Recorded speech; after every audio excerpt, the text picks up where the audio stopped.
Welcome to our webinar. Today we will be focused on our Vermont Goat Dairy Project, which is a partnership between University of Vermont, University of Vermont Extension, and Vermont Creamery.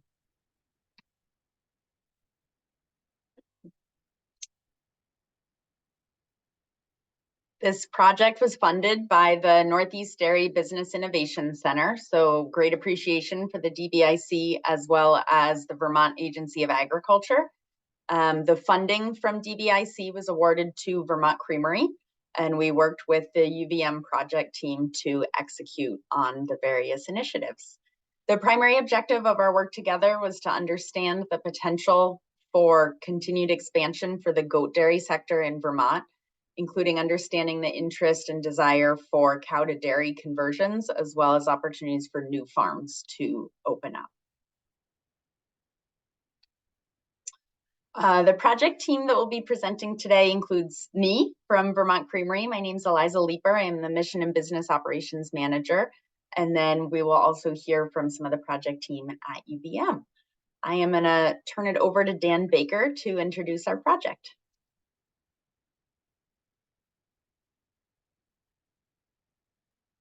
Thank you, Eliza.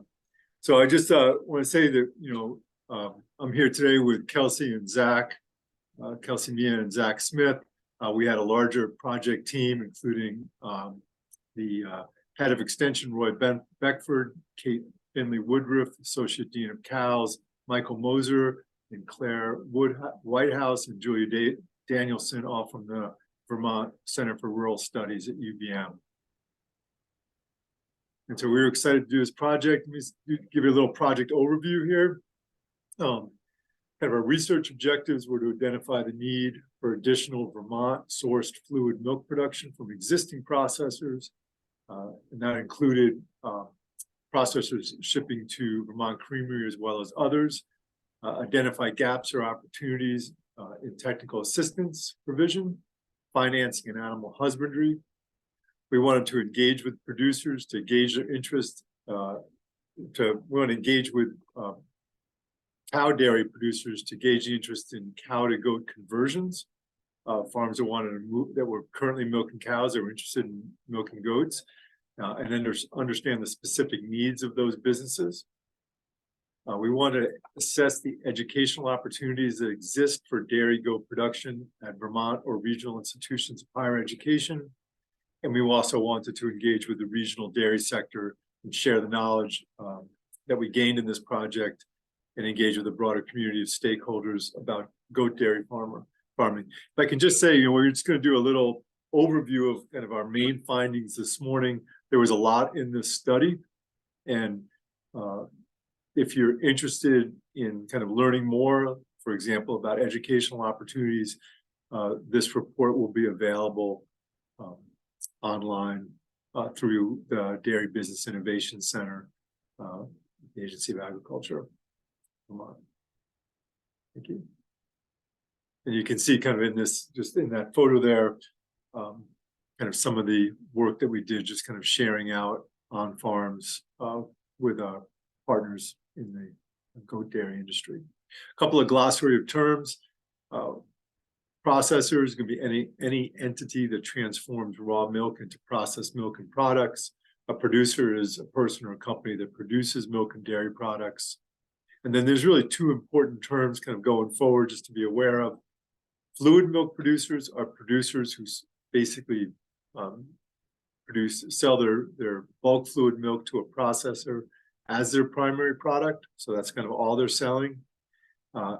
And then farmstead creamery or farmstead producer is a farmer who processes the milk from their own livestock into a value-added product such as cheese, yogurt, pasteurized bottled milk, another product kind of in their own on-farm processing plant.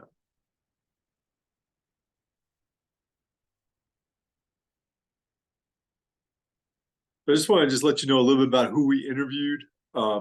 And begin by saying we just really appreciate all the time that farmers gave us to kind of share their knowledge and share their perspective on the goat dairy industry in Vermont.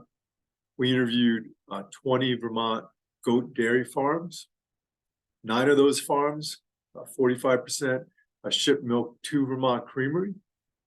And that's about 9 of the 13 Vermont Creamery farms that were functioning in existence at the time of the interviews.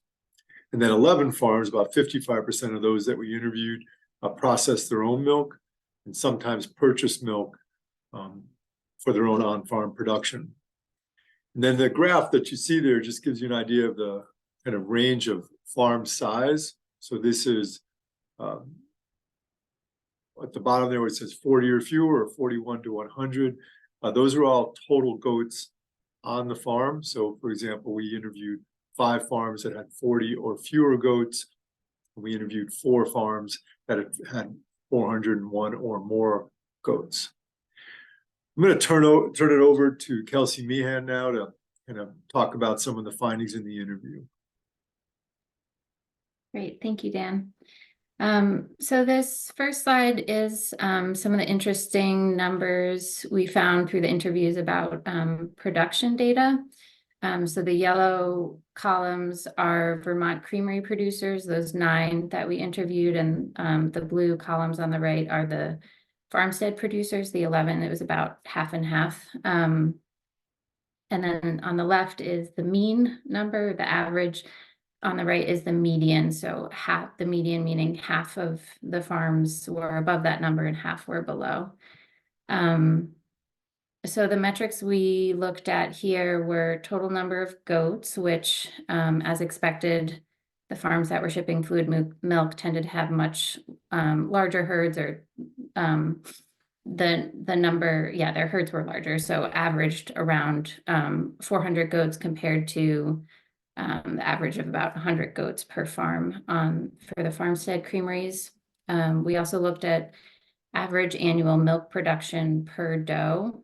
So that's reported in pounds of milk per doe per year, the average protein count, and then the estimated total pounds of milk produced in the last 12 months. So the production per doe, this was an interesting finding that farmstead creameries tended to have a slightly higher production per doe than the farms that were shipping fluid milk. The farmstead creameries were around 2,000 pounds of milk per doe per year, as compared to around 1,600 pounds for the farm shipping fluid milk. Protein counts were similar across the board, around 3%. And then, as expected, the larger farms were shipping more milk in the last year than the farmstead creameries. It was about 300,000 pounds average per year, as compared to 137,000 pounds per milk per year. So I think one of the interesting findings, this average annual milk production per doe, the farmstead creameries being a little higher. What we heard in the interviews was that across the board, across all production types and scales, farmers were looking for ways to improve the genetics of their herd. Some were looking at extended lactations, that most folks were working to increase milk production per doe and overall herd health and milk quality. And there tended to be a little more focus on that among the farms we interviewed, among the farmstead creameries, as compared to the larger scale farms who were shipping fluid milk. We even heard that some of the folks who were shipping to Vermont Creamery would buy some of those higher quality genetics from the smaller farmstead farms.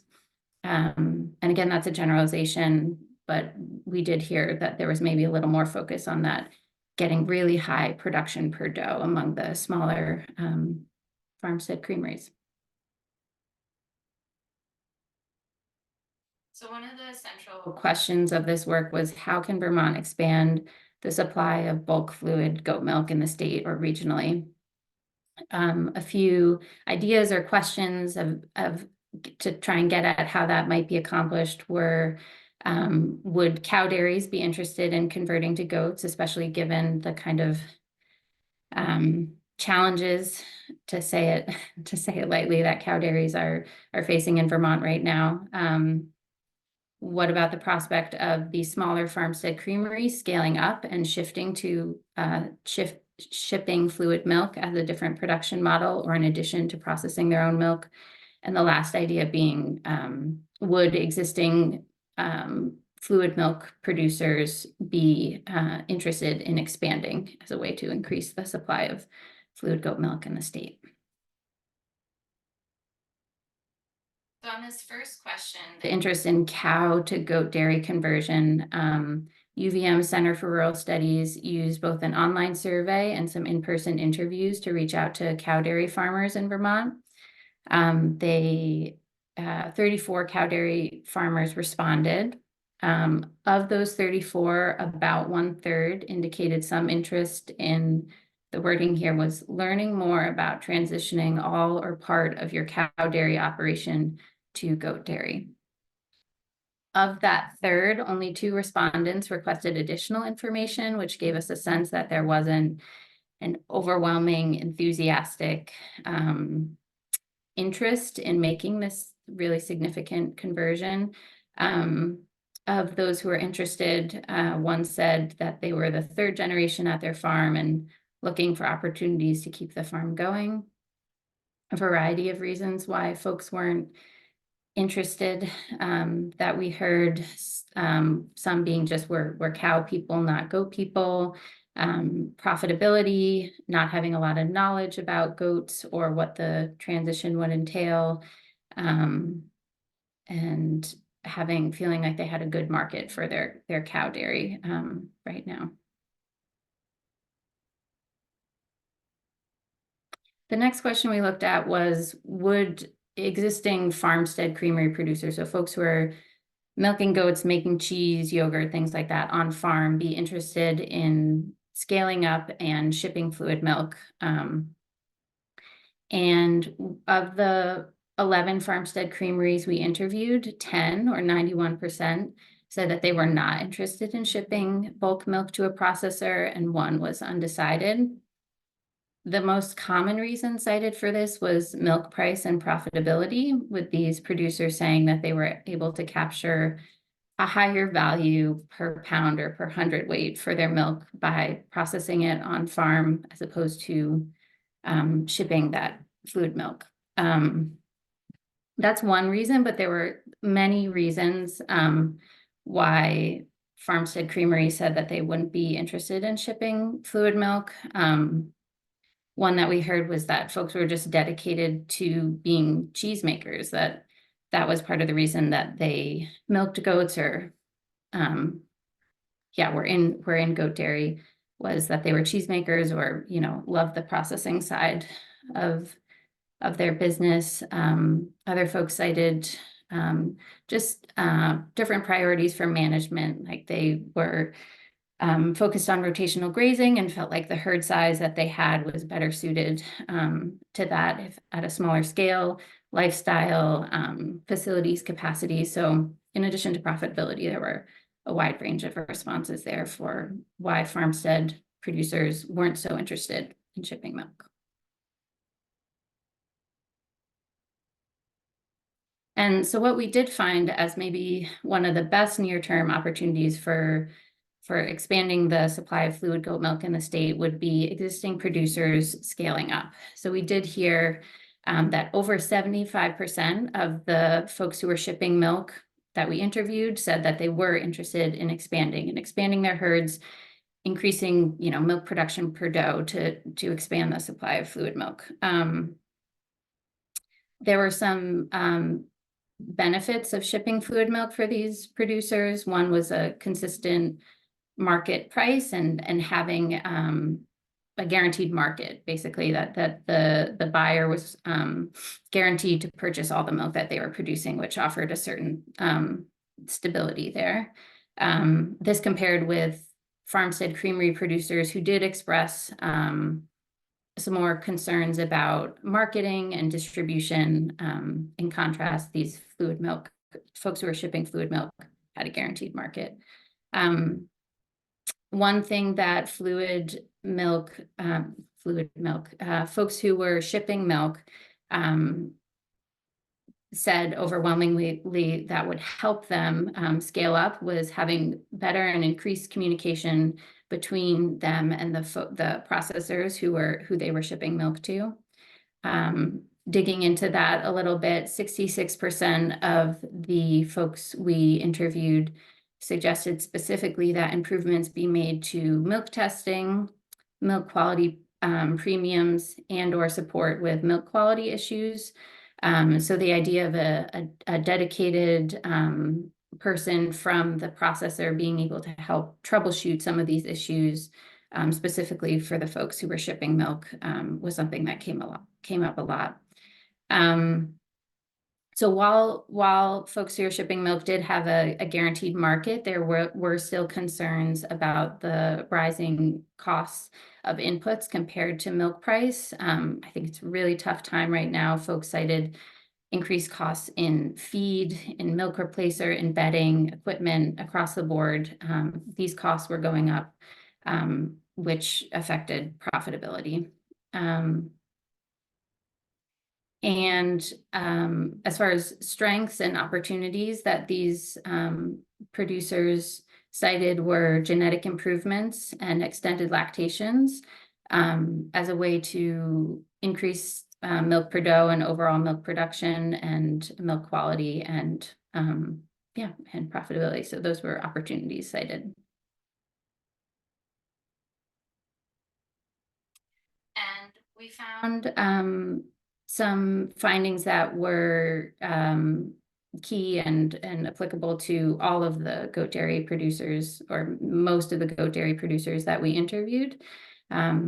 So among all these 20 farms across the board of scale or production type, there was demand for technical assistance and training. When we asked how useful would trainings on each of the following subjects be for you, with 1 not at all useful and 5 extremely useful, some of the things that stood out as there being a demand for training were nutrition and feed, livestock health and care, genetics and breeding, biosecurity, and milking parlor and barn design. For things like nutrition and feed and livestock health and care, we heard often that well, one common refrain was that goats are not just little cows, and that there are lots of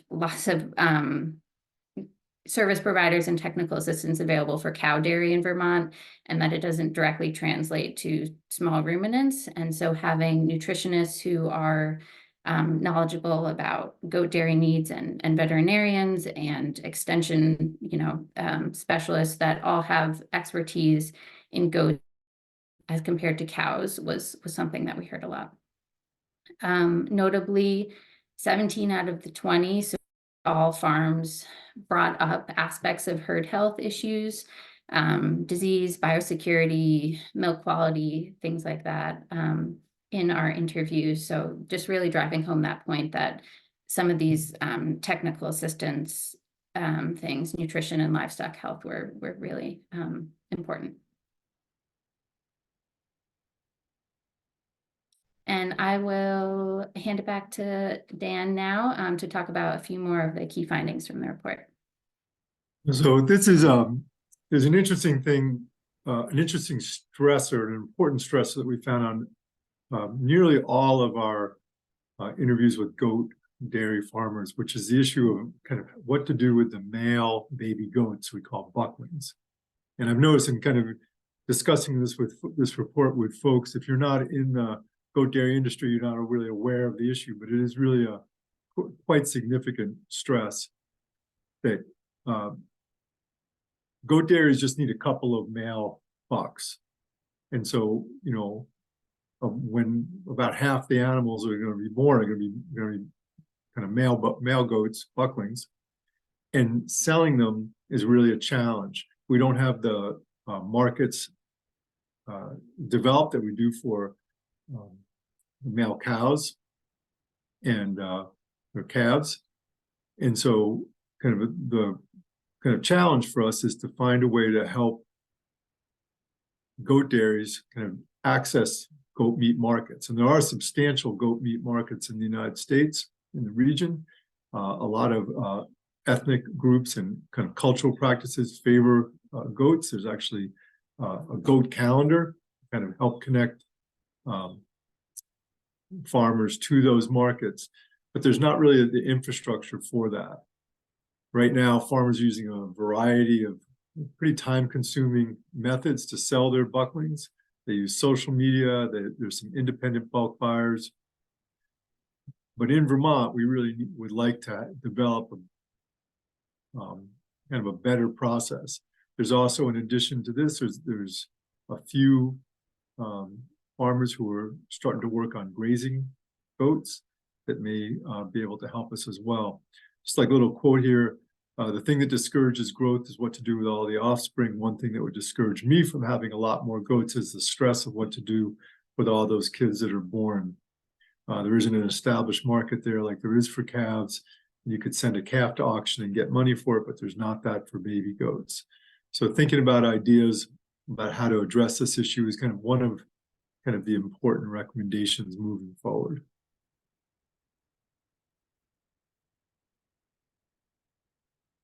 And then kind of recommendations for the goat industry expansion, and to some extent, kind of Kelsey was talking, it was kind of pointing to some of this. Kind of one of the issues is just obtaining financing for startup producers, particularly those without a long record kind of in the business. And we think there's an opportunity that for just kind of working with agricultural lenders to kind of understand the goat dairy industry, the challenges and opportunities for new producers, and to kind of help to increase that access to capital.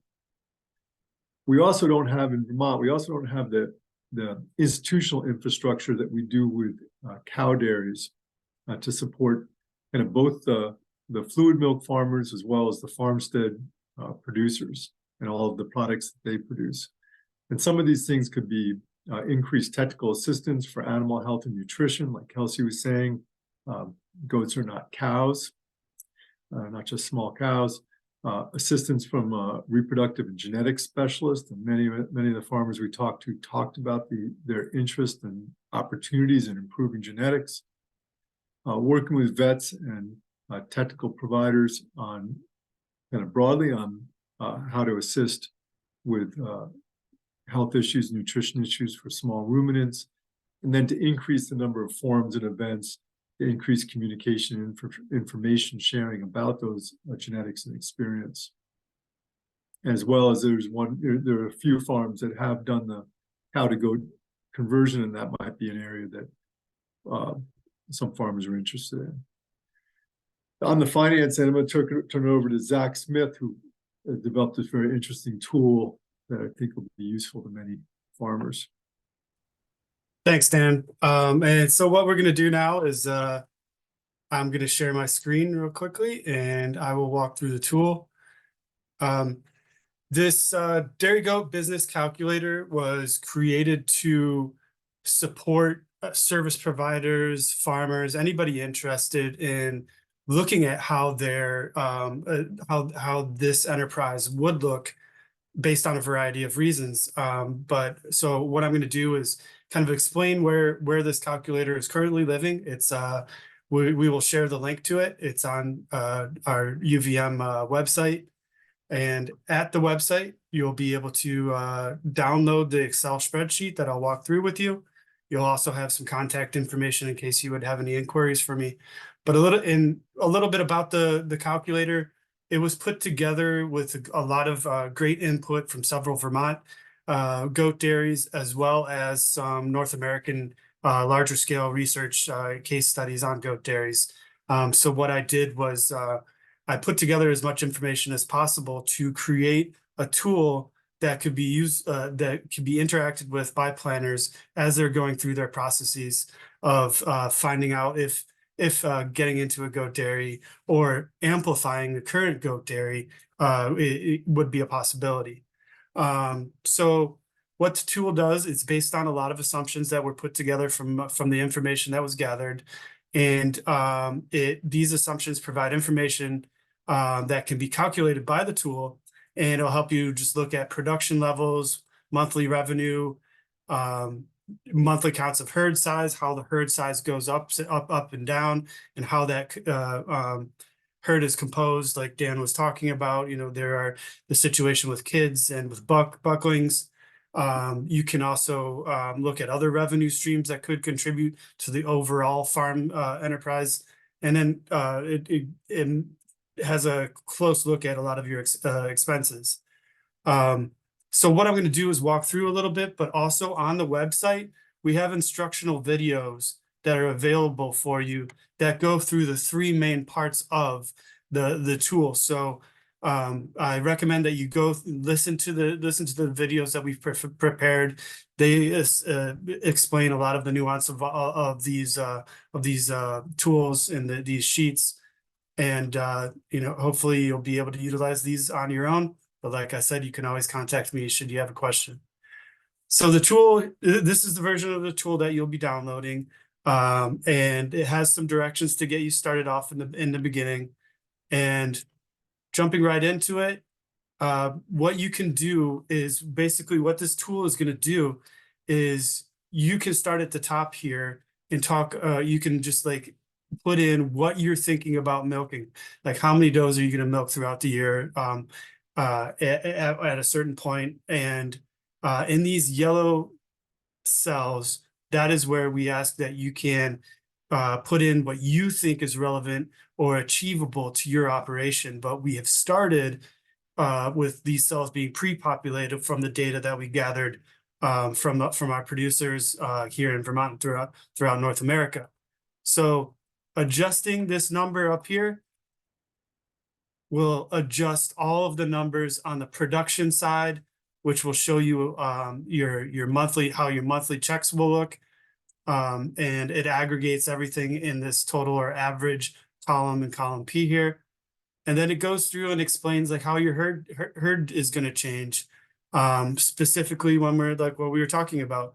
We're talking about, you know, what's going to happen when you kid once a year, and how that would affect your herd size, what your bucklings and doeling amounts would be. If you're going to be culling at a 25% replacement rate. It also considers kid mortalities and and your replacement rates. It goes into like some major breakdowns of like the major expenses, which is obviously feed. Just gets this information just like gives you a good idea of what could be happening based on the adjustments that you want to make and that you put into this calculator. Shows your revenue side of things, shows your expenses, which are based on your head count. And then it goes into, there are some other areas that the user of this tool can manipulate. Specifically, you can add other expenses into this calculator, such as tax preparation, advertising, and marketing. And then we decided to leave everything open for the fixed expenses because we understand that this enterprise could be a part of a larger multi-enterprise farm business. So in these areas, you can feel free to just throw in the expenses that you are aware of for your own enterprise. And then at the bottom, you can check out your bottom line. One thing I'd like to iterate is that these are just estimates, and these estimates are based on, especially on the expense side, they're based a little bit on a little over of what is actual right now. But in any case, this is just meant to be a planning tool. We recommend that you speak with specialists if you're making a great consideration of undertaking a change on your farm. So on one hand, don't be discouraged if you see some negative numbers. On the other hand, don't get too excited if you see some really big numbers there. For another part of the spreadsheet is capital investment calculator. In here, you can put in what it's going to take to establish a herd. If you're going to buy bred does or something like that, you can put that per doe amount in here. You can also, if you're considering getting some machinery, we just put in here the basic machinery that could get you started for a goat dairy. You can put 0, or you can put as many expenses in there as you think are related to your operation. We know that not everybody buys new, and so you're gonna have to kind of find out on your own what those machines are gonna cost you. As far as the milking house, what we have in here is some recommendations. So what you'll see here are just requirements and recommendations for, cubic feet per goat of airspace per goat, space per goat on the ground, bunk line space, alley space. These are just recommendations, but what we would ask of you is to put in what you're getting quoted based on your unique experience here. For the sake of displaying this calculator, and for now, I just put in these blue cells just an estimate, and I'll explain why in a second. But these are just estimates. Everything here can be changed by you in these yellow and blue areas. Same thing for housing requirements for the kids and the dwellings. We make recommendations, and then you can put in your quotes that you have for what you want to accomplish based on your needs. We have some equipment in here and then some recommendations for bulk tanks. And so those are just some very common and major expenses and capital investments that you may encounter as you look into the goat enterprise. And then all of this gets aggregated in this changes to cash flow statement. Here, what you're going to see is basically the movement of cash in and out of the company throughout the year. The cash in right now is coming from the 12-month production cash flow statement. That first thing that we looked at. We'll also look at, the cash going out for your operating expenses. But like right here, what you're going to see is under capital assets, you're going to see some carryover from the investments that you estimated in the capital investment calculator.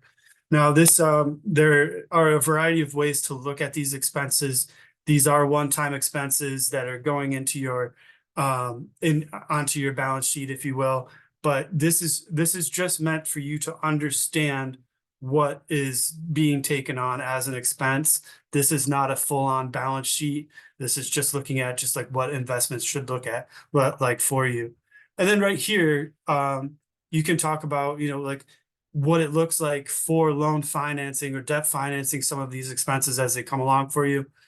So you can play along with this. It's highly recommended that you contact a service provider to really look at the financial implications.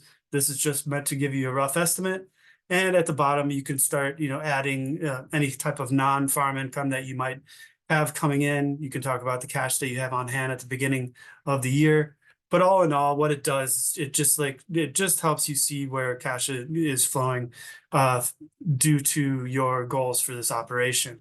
And once again, as you'll see big numbers. They might be negative, but they might be positive. This is just meant to give you a good idea of what the enterprise might look for you. But and if you have any questions, you'll be able to find my information, my contact information, and all this our goal for this calculator is for it to be updated with much more frequency, with much more information to give people even more accurate results when they're using this calculator.